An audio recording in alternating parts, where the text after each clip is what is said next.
Hello बच्चों, आज हम आप लोगों को वर्ण के भेद बताऊंगी।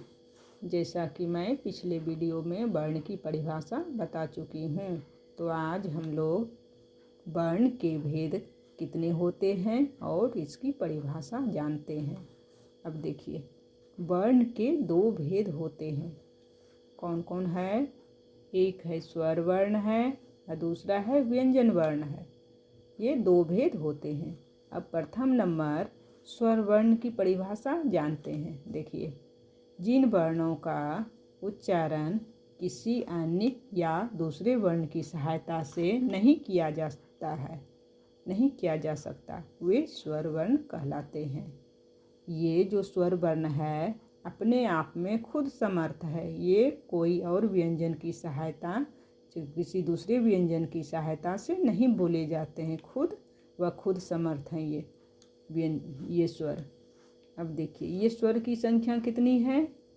स्वर की संख्या उच्चारण की दृष्टि से 10 शुद्ध रूप में आते हैं और ये 3 जो है ये संस्कृत वर्णमाला में आते हैं, लेकिन संस्कृत में ये तीनों को लिखा जाता है, तो ये कुल मिला के 13 स्वर हो जाते हैं।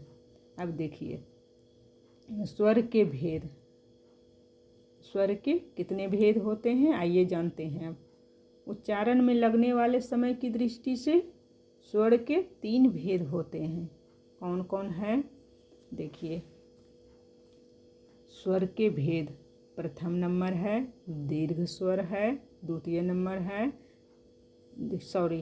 प्रथम नंबर है ह्रस्व स्वर है, द्वितीय नंबर है दीर्घ स्वर और तृतीय नंबर में होता है प्लुत स्वर आता है। अब देखिए, अब इसकी परिभाषा जानते हैं तीनों का एक एक करके। अब देखिए, फर्स्ट में है ह्रस्व स्वर है। ह्रस्व स्वर की परिभाषा, जिनके उच्चारण में कम समय मतलब एक मात्रा का समय लगता है वो क्या कहलाते हैं? ह्रस्व स्वर कहलाते हैं। अब ह्रस्व स्वर की संख्या कितनी है? 3 है। अ हर्षई हर्षऊ, अ ई उ। अब दूसरा है दीर्घ स्वर आते हैं। अब देखिए, दूसरा में दीर्घ स्वर। अब इसकी परिभाषा जानते हैं आइए। दीर्घ स्वर की, जिनके उच्चारण में हर्ष स्वर की अपेक्षा अधिक समय लगता है, ये यानी 2 मात्रा का समय लगता है, वे दीर्घ स्वर कहलाते हैं। जिनके उच्चारण में ह्रस्व स्वर की अपेक्षा अधिक समय लगता है और यानी 2 मात्रा का समय लगता है, वो दीर्घ स्वर कहलाते हैं। अब देखिए, दीर्घ स्वर कौन कौन है? आ, ई, उ, ए, ऐ, ओ, औ, आ। ये जो आदि चंद्र बिंदु, इसको अंग्रेजी का भी शब्द में आता है, ये उसमें भी बोला जाता है आ। अब देखिए, ये 1 2 3 4 1 2 3 4 5 6 7 8 इनकी संख्या कितनी है? 8 है। अब देखिए, प्लुत स्वर है।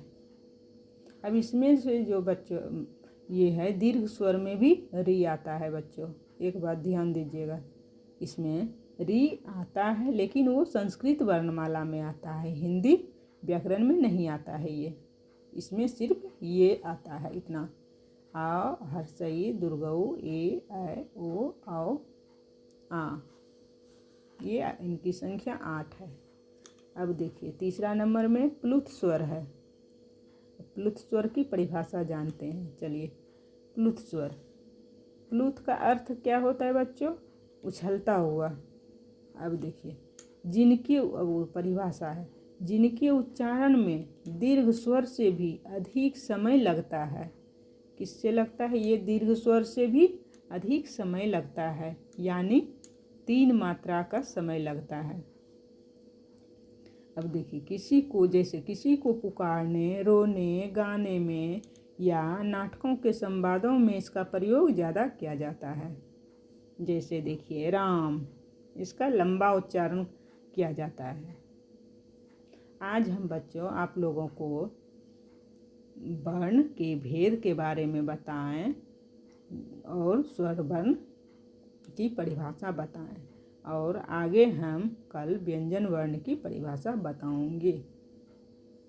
तो आज के लिए बस इतना ही। थैंक यू बच्चों।